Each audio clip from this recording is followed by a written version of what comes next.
Okay, in the next example, we have an excerpt from Daria. Stand firm for what you believe in, until and unless logic and experience prove you wrong. Remember, when the emperor looks naked, the emperor is naked. The truth and a lie are not sort. So, when she says the emperor looks naked, the emperor is naked, it's a direct reference to the emperor's new clothes.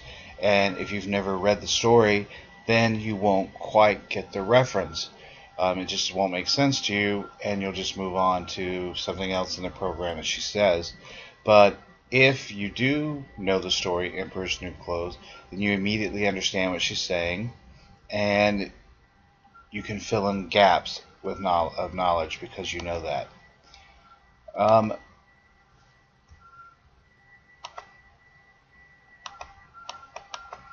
don't know why I did that. Sorry about that.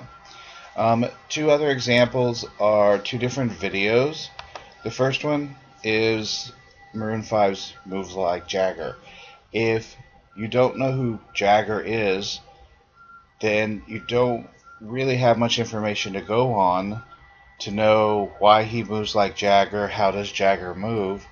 But if you do know that it's Mick Jagger from the Rolling Stones, and he has a very unique dancing style, so then it's more humorous to you, or it fills in some gaps for you, or you're able to picture the guy dancing like Mick Jagger, and so it brings something different to the table. But again, if you don't have that prior knowledge, you're not going to get the reference. And this is really why some people end up saying at times, I don't get it. It's because it's using some type of intertextuality that you're unaware of the previous example, or the previous text. The second is a Madonna video from the 80s that emulated a film called Gentlemen Prefer Blondes, starring Marilyn Monroe. And so as we see her, she's obviously an actress on the screen, singing and dancing, dressed like Marilyn Monroe, beauty mark, portraying herself like Marilyn Monroe. And that's an important aspect visually, because Marilyn Monroe's an iconic figure. She engenders a lot of sympathy from people. She engenders goodwill, because most people have a positive view, even though the end of her life was tragic, etc. We have a positive view of her because of that tragedy.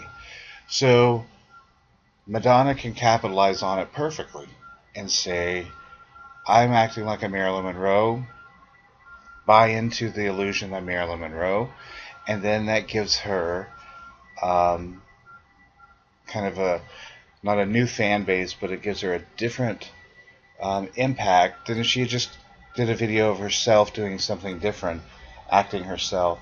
This way, people see it.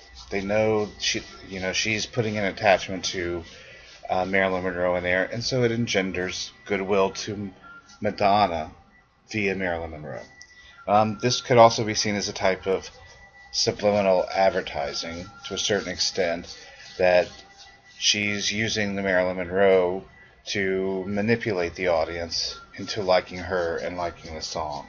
And we'll talk more about that toward the end of the term. Family Guy, pretty straightforward, as long as you know the two texts.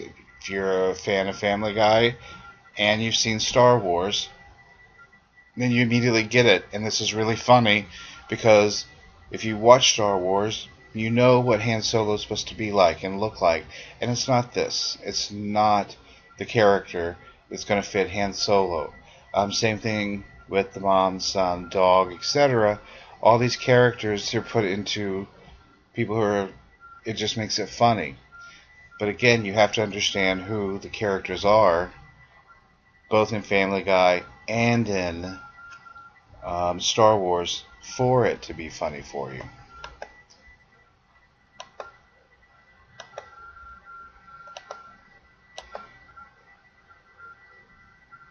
Okay, Simpsons reference.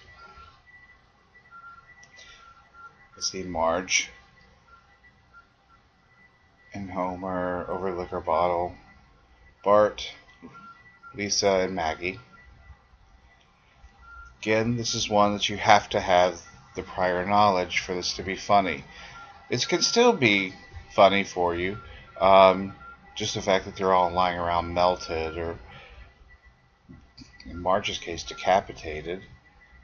But when you know the intertext, and it brings something else to the table. The Persistence of Memory by Salvador Dali talks about time, references to time, melting clocks, etc.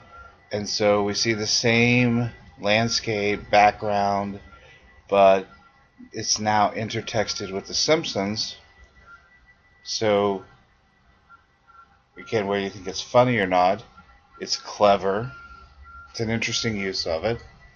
And so the persistence of memory, which is talking about the passage of time, that's even intertexted besides the actual painting itself. Within the painting, they still have some of the same things. We have time draped over in both. Here they've put an easel in with another one to imitate this one. So, I mean, there's two different levels of intertextuality here. And so this turns out to be a really interesting use of intertextuality, of reminding you of different things. And again, the persistence of memory, not only time, but memory, of bringing these two together.